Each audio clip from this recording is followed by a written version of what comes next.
The wind howled as Anna stood at the base of the ancient mountain, her fingers clutching the yellowed letter that had been left in her parents' belongings.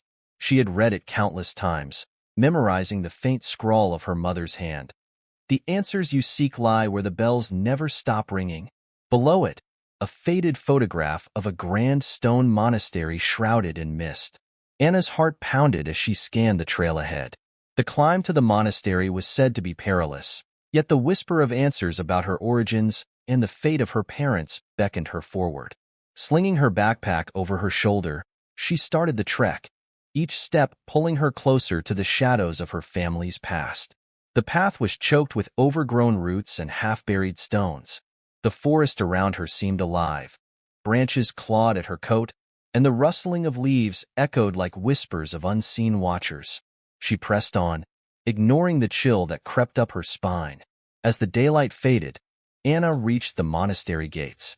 The structure loomed above her, its towering stone walls weathered by time and neglect.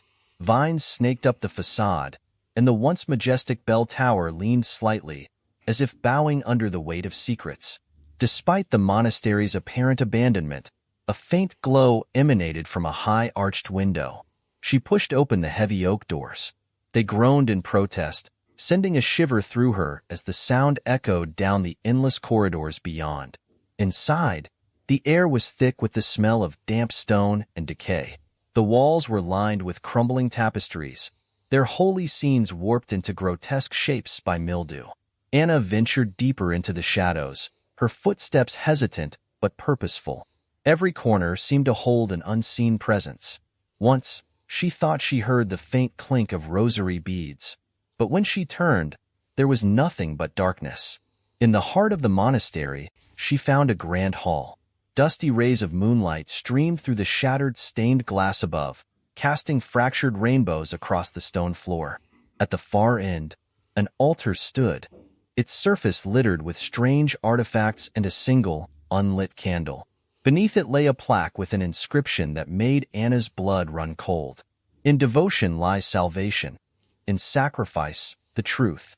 As she leaned in to examine the plaque, the silence was broken by the mournful toll of a bell. Startled, Anna spun around. The sound was impossibly close, yet no bell tower was visible from this angle. Her instincts screamed at her to run, but her mother's letter weighed heavily in her pocket. She gritted her teeth and pressed on, determined to uncover what the bells signified. Her exploration brought her to a narrow staircase spiraling downward.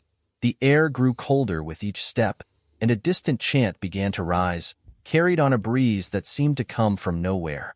Anna's pulse quickened as she descended into the monastery's bowels. The staircase opened into a vast underground chamber. Rows of empty pews faced a towering statue of a nun, her face obscured by a heavy veil.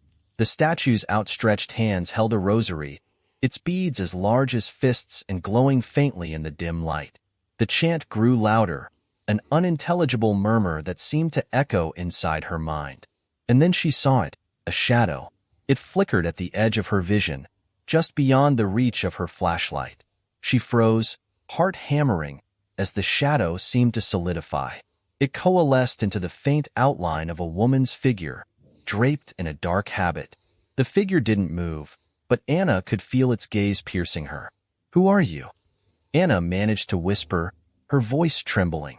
The figure did not reply, but the chanting ceased abruptly, plunging the chamber into an oppressive silence.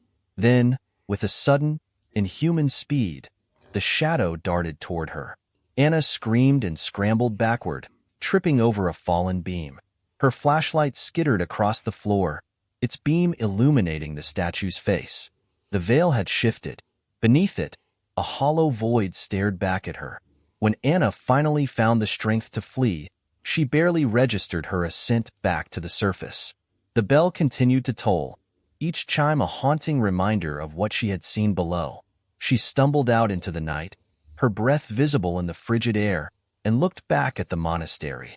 The light in the high window flickered and went out. Clutching her mother's letter to her chest, Anna knew she couldn't leave. Not yet. Whatever was waiting in the depths of the monastery had answers. It wasn't just about her family anymore. Something malevolent dwelled here, and it had been waiting for her. Anna spent the night outside the monastery, huddled beneath a canopy of ancient trees. The mountain air was frigid, biting at her exposed skin, but she couldn't bring herself to leave. Sleep came in fitful bursts, broken by the distant tolling of the bell and the fleeting sensation of eyes watching her from the dark. By dawn, the oppressive silence of the forest had returned. Anna sat on a moss-covered stone, staring up at the monastery. The glow of daylight did little to diminish its haunting presence. She clenched her fists, willing courage into her trembling frame.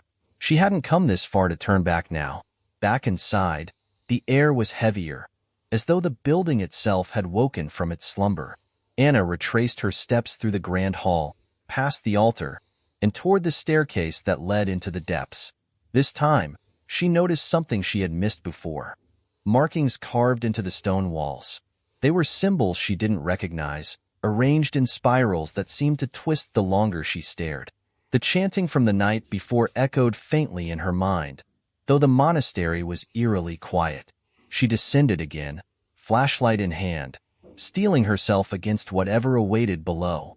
At the bottom of the staircase, the underground chamber was unchanged, save for one chilling detail. The veil on the statue was gone.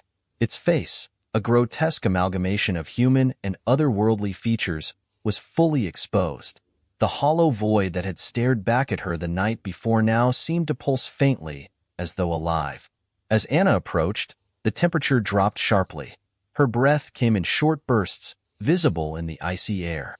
She noticed something near the statue's feet. A small, leather-bound journal, dustless and pristine as though placed there recently. Against her better judgment, she picked it up and flipped it open. The first page bore the name Sister Alara, written in neat, flowing script.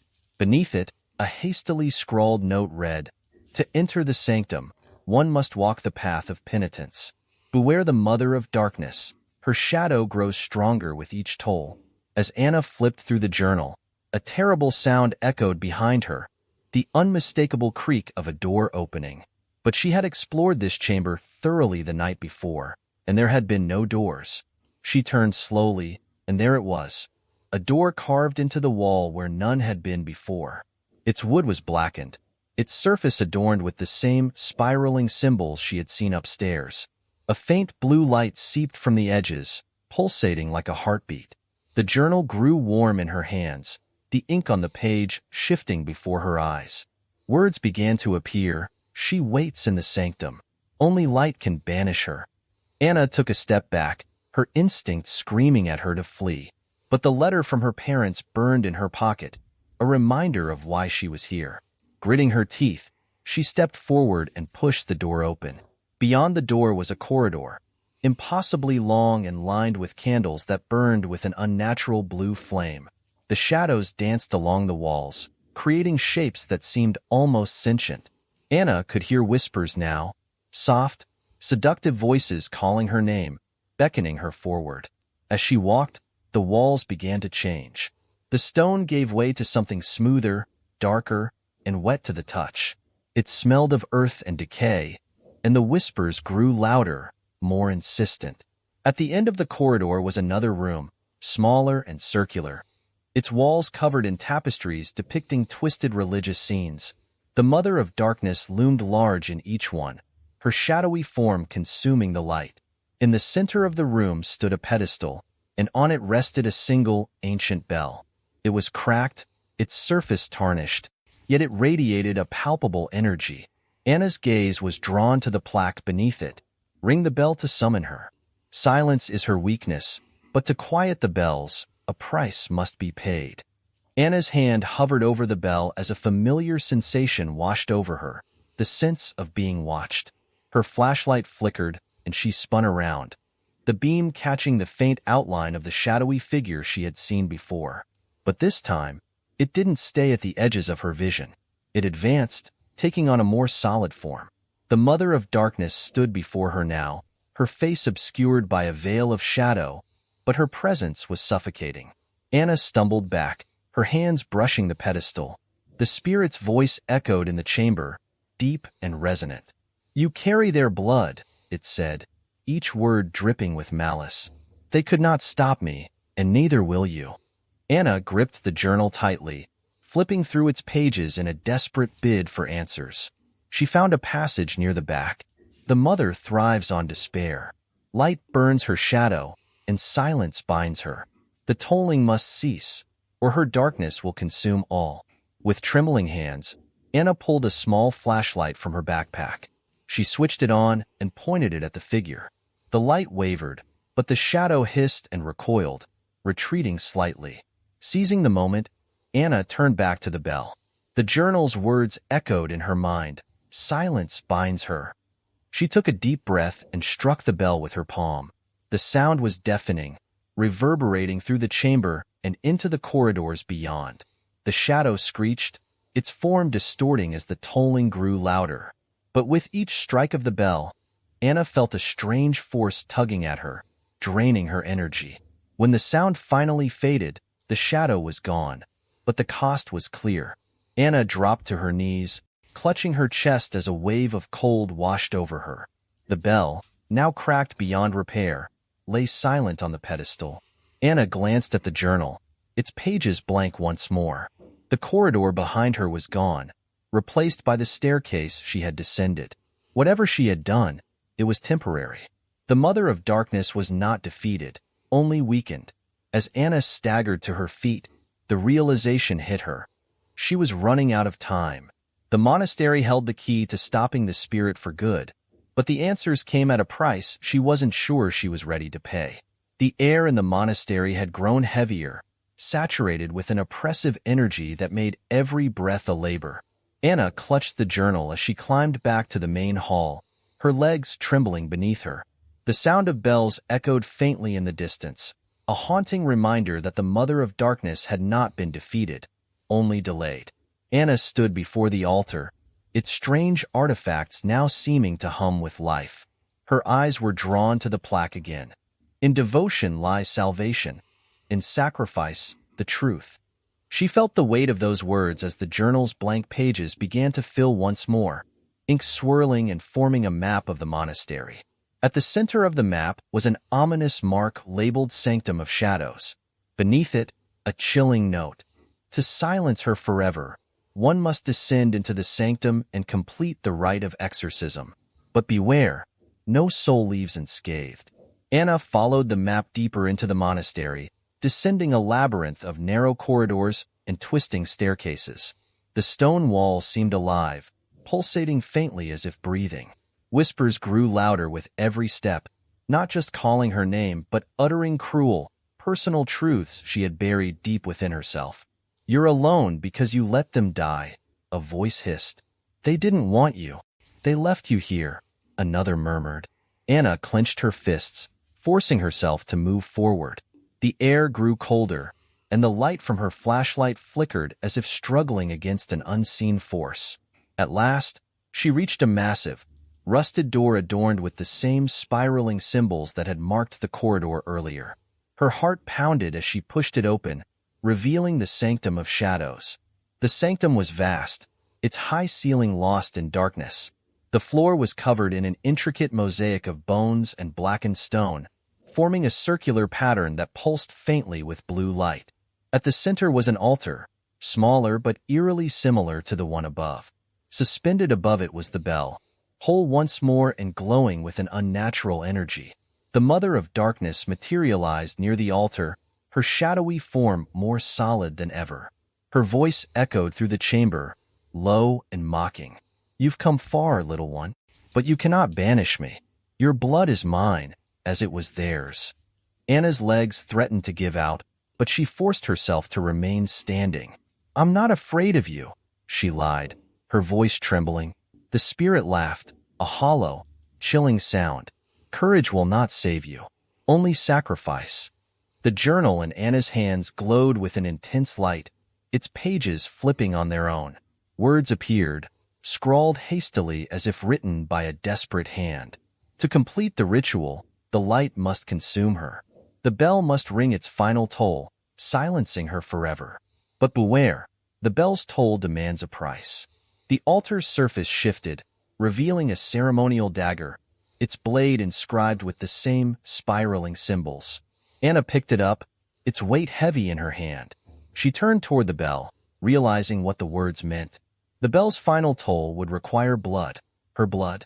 The Mother of Darkness surged forward, her shadowy form towering over Anna.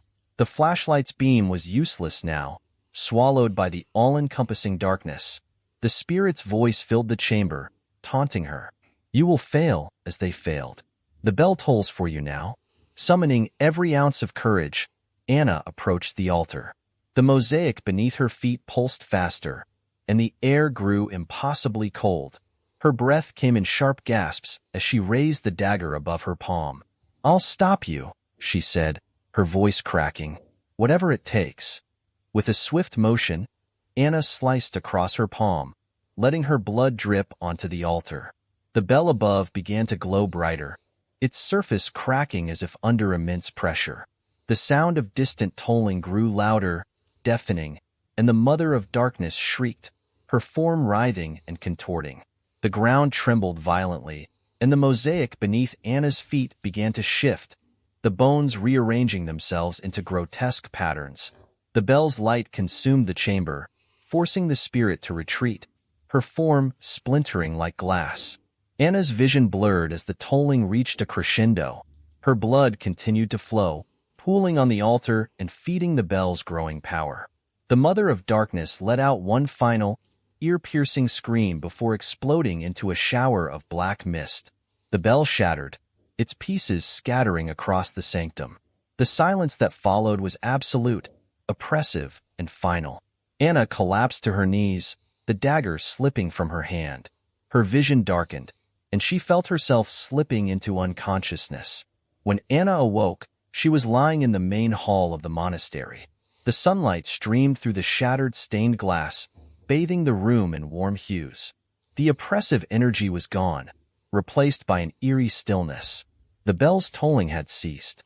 She touched her palm, now wrapped in a makeshift bandage, and looked around. The journal lay beside her, its pages blank once more, save for a single line. The toll is paid. The darkness sleeps. Anna stood, her body weak but her spirit unbroken. She stepped outside the monastery, the crisp mountain air filling her lungs. For the first time, the forest seemed alive in a different way, peaceful, as if freed from the shadow that had plagued it for so long. She looked back at the monastery, its towering structure still imposing but no longer malevolent. The answers about her parents would have to wait. For now, she had survived, and that was enough. But as Anna descended the mountain, the faintest echo of a bell reached her ears, a chilling reminder that some shadows never truly disappear.